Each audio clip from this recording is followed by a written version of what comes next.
Greetings, my friend. I truly appreciate you taking a moment to watch this video. And if you decide to subscribe, well, you'll bring a bit more light into my day. Let's begin. The ending didn't come with lightning or drama. It arrived softly, marked only by the delicate clink of silverware and the quiet sigh of a champagne cork. We were meant to be celebrating 5 years of partnership, years full of sacrifices, shared dreams, lazy nights with leftover noodles and old sitcoms, and whispered promises beneath the covers. I had planned everything. A reservation at Maple and Hart, her favorite place. In my coat pocket, a letter written by hand. Nestled beside it, a velvet box holding the same ring she once fell in love with in a French Quarter boutique. I even convinced the chef to replicate the dessert from our honeymoon. But even the most flawless plans are only illusions waiting to break. I got there early, wanted time to tip the staff, speak with the violinist. That's when it all fell apart. They didn't see me. They were too absorbed in one another. Chelsea, my wife, leaned in, her hand buried in his hair, lips tangled with his, lost in the moment. I stood frozen, breath caught, legs weak, but I didn't crumble. I moved forward, one foot after another, steady and controlled, like my body hadn't realized yet what my heart already knew. His hand slid higher along her thigh. She giggled into the kiss. I reached out and tapped his shoulder. He turned, startled. I smiled and whispered, "Dessert's early tonight." Then I brought the champagne bottle crashing down on his head. What followed was muffled, like sound underwater. Chelsea screamed. The violinist dropped his bow. Staff came running. Shards of glass, blood, and champagne mingled on the floor. But I didn't flee. I didn't flinch. I held her gaze and said calmly, "Happy anniversary." That wasn't the conclusion. It was the spark. A week earlier, everything still looked perfect from the outside. Chelsea Darden was impossible to ignore, brilliant and magnetic. The first time we met, she spilled her latte on me in a bookstore and laughed like life was a comedy written just for her. I asked her out while wiping caramel foam off my chest. She was dazzling, witty, soft-spoken, with a gravity that pulled people in. She taught yoga when she wasn't crafting brand strategies for an up-and-coming fashion label. Everyone adored her, so did I. I'm Daniel Trent. I supervise construction sites by day and build custom furniture by night. My world was physical, real. I fixed broken things, except as it turns out, broken marriages. That part I hadn't mastered yet. In the beginning, it was magic. We painted our first apartment together, danced barefoot across new floors, watched hours of documentaries about places we'd never visit. But fissures appeared slowly. She started working late, changed her passwords, guarded her phone like a secret diary. Her laugh faded, her eyes dimmed. And there was the cologne, subtle but foreign, lingering on her scarf. I didn't say anything, not yet. Men who live with honor don't throw accusations without proof. So I found someone who could find the truth. Noir Investigations wasn't something you Googled. A friend from the gym, Logan, who'd been through his own storm, slipped me a name. Ethan Marsh, former intelligence. Now a private investigator with sharp instincts and a colder heart. "If there's something there," Ethan said, "I'll dig it up." And he did. 4 days later, I had it all. Photos, receipts, messages that made my stomach churn, videos. One showed Chelsea stepping out of a hotel room with a man, Adam Rourke, grinning like we once did after our second anniversary. I didn't cry, didn't shout. I just went silent. Because the deadliest revenge begins in absolute quiet. I studied Adam. Middle manager at a smart tech firm, married, father to one, seemed polished, but Ethan went deeper, drowning in debt, HR complaints on file, under quiet review. So I moved. His employer got an anonymous tip. His wife received screenshots from a burner. A local journalist known for outing corporate scandals got an envelope. Meanwhile, I played the perfect husband. Breakfast in bed, sweet nothings, gentle touches. "You're incredible," she sighed once as I massaged her shoulders. I smiled. "Only because I married the right woman?" She giggled. I grinned inside. The fuse was burning. The dinner at the restaurant wasn't an accident. It was checkmate. Chelsea told me she had a client dinner. Wore the red dress I gave her on our last anniversary. The same one that ended up soaked in Dom Perignon and blood. After the scene, the cops held me briefly. But Adam didn't press charges. People like him avoid exposure. His wife divorced him in 2 days. He lost his job within the week. Chelsea packed her things, told friends I was unraveling, said I needed help. I agreed, let her think I was lost. "You're right," I texted her. "We should talk." She came back. That's when I closed the trap. I hit her where it hurt. The joint bank account? Emptied? Legally? The credit card she secretly opened in my name? Reported and shut down. Ethan's team had been monitoring her tech for weeks. Every word, every whisper to Adam, I read them all. She called me weak, predictable. Told him she'd take the house, the car, the alimony. "We'll live like royalty," she texted. "Let him rot." I printed that message and tucked it into the velvet ring box. Left it on her pillow the morning I filed for divorce, citing infidelity. That mattered in our state. Chelsea never saw it coming, but I wasn't done. In court, the air was warm, but the tension was glacial. She sat across from me, half smiling, half scowling. Her lawyer looked sharp, confident. "Mine, Thomas Doyle, ex-military divorce shark, steady as stone." They fired their shots, claimed abuse, manipulation, control. They weren't ready for my response. I delivered my evidence silently, a thick folder of betrayal, texts, audio, pictures. The judge barely blinked. Her lawyer visibly paled. "Mr. Trent's case is clear," the judge said flatly. Chelsea looked at me like she wanted me erased. Her makeup ran. Her rage trembled beneath her skin. She had thought I'd fold. That was her biggest mistake. The house? Ours in memory, but legally mine. 3 bedrooms near Lake Avondale. We dreamed of children there, hosted friends, whispered hopes beneath fairy lights. But she'd signed a postnup years ago, needed it to boost her job application. She never read it, just smiled, kissed me, and signed. She never thought I'd enforce it. That was her downfall. I handed her the notice in the kitchen as she poured coffee in leggings and a wifey sweatshirt. "You've got 30 days, I said softly. She stared. "What the hell is this?" "Freedom," I answered. "Yours and mine." 2 weeks later, she made one last attempt. Asked me to dinner. "Let's speak like grown-ups," she said. I agreed. Public place, expensive setting. She wore too much makeup. A dress that begged for attention. "I miss us," she said, swirling her wine. I said nothing. She leaned closer. "You don't have to forgive me, Danny," she whispered. "Just remember who we used to be." And I did. Oh, I remembered everything. "I remember," I said softly, placing my phone on the table and nudging it toward her. The screen illuminated a still frame. Her in a hotel hallway, laughter buried against Adam's chest. The blood drained from her face. "You recorded that?" "No," I said. "Your phone did. You just never thought to lock it." She recoiled like it had burned her fingers. "Why are you doing this?" "Because I gave you everything I had, more than I ever gave myself," I answered evenly. "And you turned that gift into something cruel. So now I'm taking back what's mine."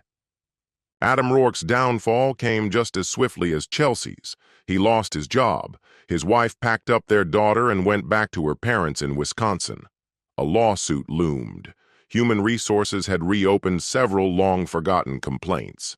And thanks to Ethan's anonymous tips, unreported bonuses, shady international accounts, the IRS had taken a sudden interest in his finances. It wasn't just about uncovering their affair. I exposed the rot underneath it. Chelsea tried to salvage her image, reaching out to friends, sobbing over brunch, claiming I'd manipulated her, insisting the whole thing had been a setup. But no one was buying it anymore. The woman they thought they knew was slipping away. The illusion had fractured. While she panicked, I stayed present. I didn't disappear. I began putting myself back together. I picked up woodworking again, something I'd abandoned because she always needed more from me. I opened a small online shop, started selling custom furniture. Orders were slow at first, then began to snowball. Word got out. I dropped 15 pounds, joined a cycling group, and reconnected with my brother Nathan, who I hadn't seen in years because Chelsea had a bad feeling about him. I started finding the man I used to be, the one who existed before she ever came along. Steadier, quieter. Day by day, it became clear. She was losing control of the life she once dominated. Her PR firm let her go quietly. No farewell post, no goodbye drinks. An intern later told me the gossip around her was brutal. Office hookups, leaked images, major ethical concerns. None of it came from me. The truth simply had space to breathe. Money was tight. Adam ghosted her completely. Even her sister stopped replying. Her yoga students dropped out. In a final desperate attempt, she reached out to me. She emailed, "I know I messed up. I felt abandoned. I made mistakes. I'm not asking for anything. Just please don't erase me." I forwarded it to Ethan with one note: archive it. Then I printed it on thick paper and framed it. It sits above my workbench, right beside the unopened velvet ring box I'd once planned to give her. Not as a symbol of pain, but of progress. A reminder of who I was and who I became. Chelsea didn't leave quietly. She made a spectacle. Neighbors peeked through curtains as she stormed down the driveway with 3 huge suitcases and a potted plant like it was some sacred heirloom. Her eyes didn't weep. They burned. Grief wasn't her style. Rage was. "I gave you the best years of my life!" she shrieked across the yard. I stood calmly on the porch, divorce decree in one hand, coffee in the other. Took a slow sip. "You gave me betrayal," I said. "I gave you security." The Uber driver looked like he wanted to vanish. I didn't blame him. As the car pulled away, she rolled the window down one last time. "You'll regret this." My only real regret? Letting her take the plant. She'd won it during a fake fight over kitchen tile samples. I let her have it because I thought love meant surrender. Turns out, it also means boundaries. Once she left, I changed the locks, stripped the bed, gave the couch away, and repainted the bedroom, the last space she'd touched. I went with slate gray and deep blue. Unapologetic tones, no more soft colors, just honesty. That night, Ethan called. "She's crashing at someone's condo, already arguing about the rent." I allowed myself a quiet smile. "And Adam?" "Sold his car, sleeping on his brother's couch in Jersey, cold-calling recruiters." I leaned back into my new leather sofa. "Good," I said. This wasn't revenge, it was clarity. Still, the symmetry had its charm. I began going out again, jogging by the lake, grabbing coffee with old co-workers, helping my neighbor repair a porch swing. I visited my parents more. They were never fond of Chelsea. My mom didn't say, "I told you so," but the way she hugged me said plenty. One afternoon, I bumped into Claire, someone I'd dated back in college before I knew myself. She was a pediatric nurse now, gentle, grounded. She didn't ask about Chelsea. I didn't bring her up. We talked music, professors, how some things never change. We exchanged numbers. I didn't text her right away. Or the next day. I wasn't ready. Chelsea had hollowed out my trust. The war was over, but the wounds were still fresh. One quiet Saturday, I pulled out a dusty old notebook, one Chelsea used to mock. "Your little fantasy book," she once sneered, flipping through it. Inside were furniture sketches, scraps of poetry, an old checklist, and a quote I'd scribbled once. "Don't burn the bridge, watch them try to crawl back across it." I laughed softly and added a new line underneath. She wanted a crown but never built a kingdom. I did. The business was thriving. Repeat customers, local buzz. A regional influencer featured one of my tables in a makeover video. Doors started opening I hadn't known were there. The house no longer echoed. It buzzed, with energy, with sawdust, with life. And then she called. Blocked number. I shouldn't have answered. But I did. No yelling, no venom, just a voice on the edge of breaking. "Daniel, you've reached the wrong number," I said. She knew the truth. My breath gave me away. "Please don't hang up." Silence. "I'm not okay," she said, barely audible. "Everything's collapsing." "I'm sorry to hear that," I said. "I made 1,000 mistakes." I said nothing. I didn't think you'd disappear, not like this. I looked around. Hardwood floors, a hand-built bookshelf, a photo of Max, the dog she'd never let sleep on the bed. You didn't think I'd survive, I said. I thought you'd come after me, she admitted. There it was, the truth hiding in all her rationalizations. I don't chase, I replied. I create. She didn't hang up. Maybe we could just talk, grab a coffee, just as friends. I sighed. That man, the one who believed you were the best thing to ever happen to him, he's gone. Don't ask me to find him. Click. No goodbye, just a deadline. That night I walked to the lake. The moon shimmered on the water like silver fire. I inhaled sharply. The cold stung my lungs. And I felt nothing. No rage, no sorrow, not even peace. Just freedom. A week later, I got a letter. 6 pages. Her handwriting. Regret, memories, apologies. I didn't read a single word. I mailed it back with a sticky note. Unopened, like your loyalty. Ethan messaged a few days later. She's moving, renting a room, keeping a low profile. She's really leaving? Looks like it. I stared at the message, then deleted it. Chelsea wasn't a chapter anymore, she was a footnote, and I'd stopped flipping back to reread her story. Time moved forward. The house exhaled, settled into quiet. I'd just finished crafting a walnut coffee table for a client in Seattle. Sanded, wrapped, labeled. I stood there, hands on the box, breathing in the smell of fresh stain and clean effort. Later that night, a message request lit up my phone. A name I couldn't immediately place blinked on my screen. Jenna Rourke, Adam's wife. I hovered over her message, unsure if I should read it. Eventually, curiosity won out. It began simply. Hey, I know this is unexpected, but I wanted to say thank you. For the proof. For speaking up when so many others looked the other way.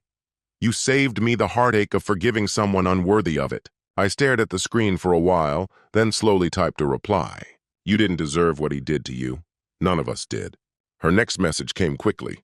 Chelsea reached out. Told me she was fooled too. That checks out, I responded. She's always had a way of rewriting the past to suit her. She says you ruined her, Jenna added. I paused, then typed, number I just stopped trying to rescue her. That was the last I heard from Jenna. Still, something about the conversation lingered in my mind. It felt conclusive, like a door gently shutting behind me. That weekend, I reached out to Claire. We met for coffee. We laughed a bit. Talked about the present, not the past. No pressure, no unspoken weight, just something easy, honest. I didn't bring up Chelsea, not that night. Instead, I told Claire about the workshop, about the table I'd built with my own hands, about the quiet pride that came from making something solid again. She smiled and said, that's attractive, watching someone rebuild themselves. Her words landed deeper than she likely realized, because that's exactly what I'd done. Chelsea hadn't shattered me. She'd just stripped away the version of me that kept apologizing for who I was. What remained was steadier, clearer, not merely surviving, but actually living. Real revenge wasn't about tearing her apart. It was about rising above what she left behind, reclaiming what she thought she'd taken. This time, with no one else laying claim to it. Close to midnight, I walked past the old bookstore where Chelsea and I first met. The place looked different now. New paint, a modern sign. But the large front window was still there. The same one she leaned against, laughing, that first day. I stopped, the night air sharp against my skin, and caught my reflection in the glass. I didn't feel hatred. Just a quiet disconnect from the man who once imagined a future with her. Back home, I wandered through the rooms, each one filled with things I'd made, solid, honest. The silence wasn't heavy anymore. It felt clean, peaceful. Later that week, a message from her arrived. I know you'll never forgive me, she wrote, but I've lost everything. I'm barely hanging on. I still wake up hoping you'll call, but you never do. For the first time, I felt nothing. No bitterness, no sadness, no urge to respond, no hunger for closure. A few days later, Ethan sent his usual message. You doing okay? Better than okay, I replied. And it was true. I wasn't the person she betrayed anymore. I had become someone even her memory couldn't touch. I deleted her message and put away the old ring box she once gave me, not out of anger, but because I didn't need it anymore. Closure doesn't come from apologies or revenge. It comes the moment you stop waiting for someone to fix what they broke and start building something better with your own two hands. Chelsea was a storm, but I learned how to build shelter. And inside that shelter, I found what she never gave me. Peace. Lasting, steady peace. That was the true ending. Our story ends here. Feel free to leave your thoughts in the comments. Thanks for listening. And if this story meant something to you, check out the others on the channel. Until next time, my friend.